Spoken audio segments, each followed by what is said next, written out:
Hi guys, எல்லாருக்கும் வணக்கம். நம்ம ஊரில் தளபதியான்னு போட்டி இருக்கும்ல, அதே மாதிரி ஃபுட்பாலில் ரொனால்டோவா மெஸ்ஸியான்னு இருக்கும்ல போட்டி, அதே மாதிரி இங்கே ஏர்கிராஃப்ட்லேயும் ஏர்பஸ்ஸா போயிங்கான்னு போட்டி இருக்குது.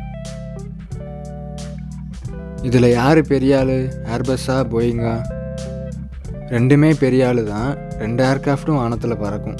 ஆனால் என்ன, கொஞ்சம் டிஃப்ரென்சஸ் இருக்கும். அது என்னென்ன டிஃப்ரென்ஸுங்கிறது தான் இந்த வீடியோவில் பார்க்க போகிறோம். பேசஞ்சர்ஸ்லாம் போகிற சிவில் ஏவியேஷன் ஏர்க்ராஃப்டை இந்த ரெண்டு மேனுஃபேக்சர்ஸ் தான் மேனுஃபேக்சரிங் பண்ணுறாங்க, ஏர்பஸ்ஸு, போயிங்கு.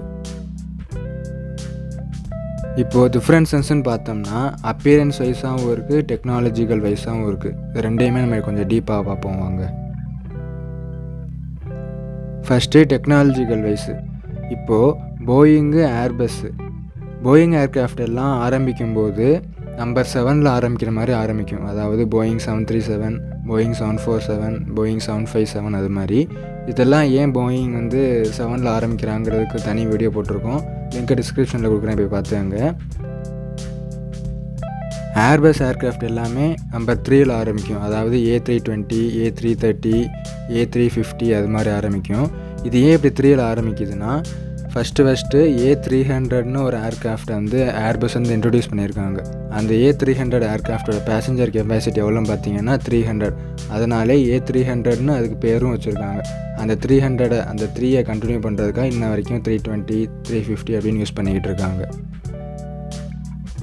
பேசிக்காக பார்த்தோம்னா Boeing rugged boy, Airbus chocolate boy. அதாவது போயிங்கோட எக்கனாமிக் லைஃப் ஏர்பஸ் ஏர்க்ராஃப்டோட ரொம்ப அதிகம்.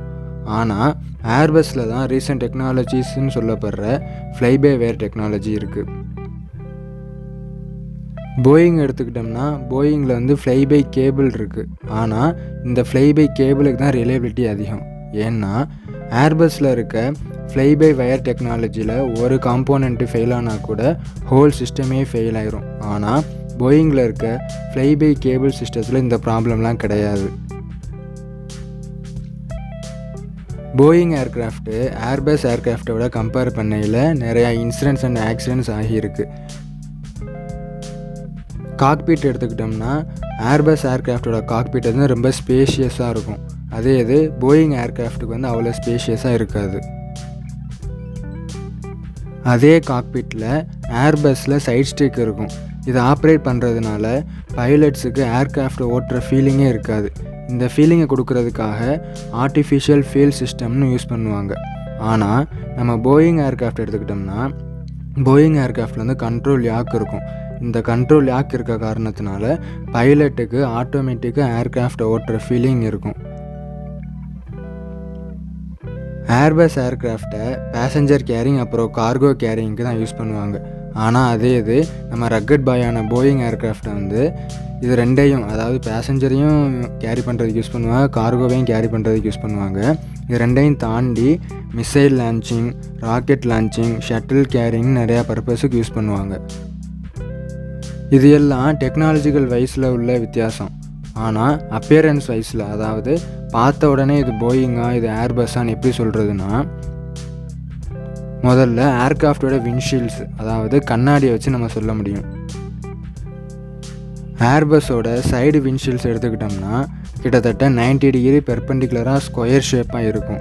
அதே போயிங் ஏர்க்ராஃப்டோட சைடு விண்ட்ஷீல்ட்ஸ் எடுத்துக்கிட்டோம்னா அதே சைடு விண்ட்ஷீல்ட்ஸ் வி ஷேப்பில் இருக்கும்.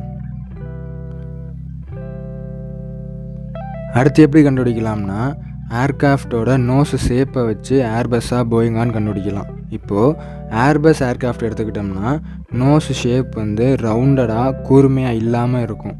அதே போயிங்கில் எடுத்துக்கிட்டோம்னா போயிங் ஏர்க்ராஃப்டோட நோஸ் ரொம்ப அழகாக கூர்மையாக பாயிண்டடாக இருக்கும். கிட்டத்தட்ட ஒரு ட்ரையாங்கிள் மாதிரி இருக்கும். இது ரெண்டு வித்தியாசமும் ஏர்பஸ் அண்ட் போயிங்கோட எல்லா ஏர்க்ராஃப்ட்லேயும் இருக்கும். இப்போது ஸ்பெசிஃபிக்காக ஏர்பஸோடையும் போயிங்கோடையும் மாடல்ஸில் இருக்க டிஃப்ரென்சஸாக பார்ப்போம் வாங்க. ஏர்பஸ்லேயும் போயிங்லேயும் ஃபஸ்ட்டு சேம் மாடல் என்னென்னா A320யும் போயிங் 737. இது ரெண்டுமே ஏர்பஸ்லேயும் போயிங்லேயும் சேம் மாடலு. ஏர்பஸ் A320ல் என்ஜினோட ஷேப் பெர்ஃபெக்ட் ஓவல் ஷேப்பாக இருக்கும். ஆனால் போயிங் 737-800ல் பெர்ஃபெக்ட் ஓவலாக இருக்காது. கிரவுண்ட் கிளியரன்ஸுக்காக கீழே ஃப்ளாட்டாக இருக்கும். ஆனால் போயிங் 737 மேக்ஸில் லேண்டிங் கியர் சைஸை இன்க்ரீஸ் பண்ணி என்ஜினோட கிளியரன்ஸை அதிகப்படுத்தி பெர்ஃபெக்ட் ஓவல் ஷேப்பாக வச்சுருப்பாங்க. அதுவும் போக 737 மேக்ஸில் இருக்க என்ஜினில் வந்து செவ்ரான்ஸ் இருக்கும். இந்த செவ்ரான்ஸ் எதுக்கு இருக்குங்கிறதுக்கு நம்ம தனியாக ஒரு வீடியோ போட்டிருக்கோம். அதோட லிங்க்கும் டிஸ்கிரிப்ஷனில் கொடுக்குறேன், போய் பார்த்துங்க. A320யோட லேண்டிங் கியரை பார்த்தோம்னா லேண்டிங் கியர் டோர் வந்து லேண்டிங் கியர்லேயே ஸ்ட்ரைட்டாக அட்டாச் ஆகி இருக்கும்.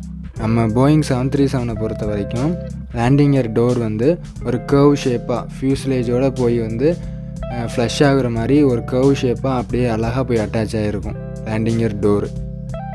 அப்புறம் போயிங் 737 ஏர்க்ராஃப்டில் வெர்டிகல் ஸ்டெபிளைசருக்கும் ஃபியூஸ்லேஜுக்கும் இடையே யார் ஸ்டெபிலிட்டியை அதிகப்படுத்துறதுக்காக டார்சல் ஃபின்னுங்கிற ஒரு ஸ்ட்ரக்சர் வச்சுருப்பாங்க. ஆனால் ஏர்பஸ் A320ல் இது கிடையாது. அடுத்த சேம் மாடல் என்னென்னா போயிங் 777ம் ஏர்பஸ் 330யும். ரெண்டு ஏர்க்ராஃப்ட்டும் கெப்பாசிட்டி, ரேஞ்சு, சைஸில் எல்லாம் சேம் தான். அப்புறம் எப்படி கண்டுபிடிக்கிறதுனா போயிங் 777 ஏர்க்ராஃப்ட்டுக்கு வந்து ஃபோல்டபிள் விங்லெட்ஸ் இருக்கும். அதாவது ரெக்கையோட டிப்ஸை வந்து தேவையில்லாத சமயத்தில் வந்து நம்ம மடிச்சுக்க முடியும். ஆனால் A330ல் அப்படி மடிச்சுக்க முடியாது. ஏர்பஸ் ஏர்க்ராஃப்ட் எல்லாத்துலேயும் ஷார்க்லெட்ஸ் இருக்கும். ஆனால் போயிங் ஏர்க்ராஃப்ட் எல்லாத்துலேயும் விங்லெட்ஸ் இருக்கும். இன்னொரு வித்தியாசம் என்னென்னா நம்ம போயிங் 777 ஏர்க்ராஃப்டில் வந்து ட்ரிபிள் போகி வீல்ஸ் இருக்கும். 330 ஏர்க்ராஃப்டில் வந்து டபுள் போகிஸ் வீல் தான் இருக்கும். முக்கியமானது என்னென்னா 777ஓட என்ஜின்ஸ் தான் இருக்கிறதுலே most powerful turbo fan engine, அதாவது GE9Xன்னு சொல்லுவாங்க. இந்த GE9X என்ஜின் தான் கின்னஸ் ரெக்கார்டு வச்சுருக்கு. டர்போ ஃபேனில் அதிக த்ரஸ்ட் ப்ரொடியூஸ் பண்ணுறதுக்கான கின்னஸ் ரெக்கார்டு இந்த என்ஜின் தான் வச்சுருக்கு, GE9X. இந்த என்ஜின் எவ்வளோ த்ரஸ்ட் ப்ரொடியூஸ் பண்ணணும்னு உங்களுக்கு தெரிஞ்சுன்னா கீழே கமெண்ட் செக்ஷனில் போடுங்க. இந்த என்ஜின் எவ்வளோ பெருசாக இருக்கும்னா இந்த என்ஜினோட சைஸும் போயிங் 737 ஏர்க்ராஃப்டோட ஃபியூஸ்லேஜ் சைஸும் சேம். அப்போ எவ்வளோ பெருசாக இருக்கும் பார்த்துக்கோங்க. அடுத்த சேம் மாடல் என்னென்னா வானத்தின் ராஜா, கிங் ஆஃப் ஸ்கைஸ்ன்னு சொல்லப்படுற A380யும் வானத்தின் ராணி, குயின் ஆஃப் ஸ்கைஸ்ன்னு சொல்லப்படுற most elegant and gorgeous Boeing 747 ஏர்க்ராஃப்டும்.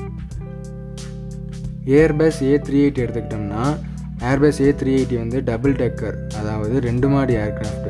Boeing 747லேயும் 2 மாடி இருக்குது, ஆனால் ஃபுல் ஃபியூஸ்லேஜ் லென்த்துக்கும் கிடையாது. அப்புறம் எப்படி போயிங் 747ஐயும் ஏர்பஸ் A380யும் கண்டுபிடிக்கிறதுனா ரெண்டுமே 4 இன்ஜின் ஏர்க்ராஃப்ட் தான். ஆனால் போயிங் 747 எடுத்துக்கிட்டோம்னா போயிங் 747ல் யூனிக்கான ஸ்ட்ரக்சர் ஒன்று இருக்குது. அது என்னென்னா ஹம்ப் ஸ்ட்ரக்சர்னு சொல்லுவாங்க. இந்த அழகான ஹம்பை வச்சு இது வந்து போயிங் 747 ஏர்க்ராஃப்ட்னு கண்டுபிடிச்சிடலாம். அடுத்த மாடல் என்னென்னா மோஸ்ட் அட்வான்ஸ்டு மாடல்ஸ் ரெண்டுமே என்னென்னா போயிங் 787ம் ஏர்பஸ் 350யும். இது ரெண்டோட சைஸு, ரேஞ்சு எல்லாம் ஒன்றா தான் இருக்கும். அப்புறம் எப்படி கண்டுபிடிக்கிறதுனா ஏர்பஸ் 350யோட கண்ணாடி வந்து பிளாக் கலரில் இருக்கும். போயிங் 787 எடுத்துக்கிட்டோம்னா போயிங் 787 என்ஜின்ஸில் வந்து செவ்ரான்ஸ் இருக்கும். அதுவும் போக இந்த போயிங் 787 ஏர்க்ராஃப்டில் தான் எல்லா ஏர்க்ராஃப்ட்லேயும் இருக்கிறத விட பெரிய ஜன்னல் இருக்குது. பெரிய ஜன்னல்லாம் எந்த அளவுக்குன்னா கிட்டத்தட்ட 19 இன்ச்சஸ் வைடு. அந்த அளவுக்கு ஜன்னல்லாம் பெருசாக இருக்கும் நம்ம போயிங் 787 ஏர்க்ராஃப்டில். இந்த ரெண்டு ஏர்க்ராஃப்ட்டுக்கும் உள்ள டிஃப்ரென்சஸ் வந்து அப்பியரன்ஸ் சைஸில் இவ்வளோ தான். டெக்னிக்கல் சைடு போனோம்னா இன்னும் டிஃப்ரெண்ட்டாக இருக்கும், அதாவது கம்ப்ளீட்டாக டிஃப்ரெண்ட்டாக இருக்கும். இந்த வீடியோ வந்து உங்களுக்கு இன்ஃபர்மேட்டிவ் ஆச்சுன்னா சப்ஸ்கிரைப் பண்ணுவீங்க, ஃப்ரெண்டுக்கு ஷேர் பண்ணுங்கள். நெக்ஸ்ட் வீடியோவில் பார்க்கலாம். நன்றி, வணக்கம்.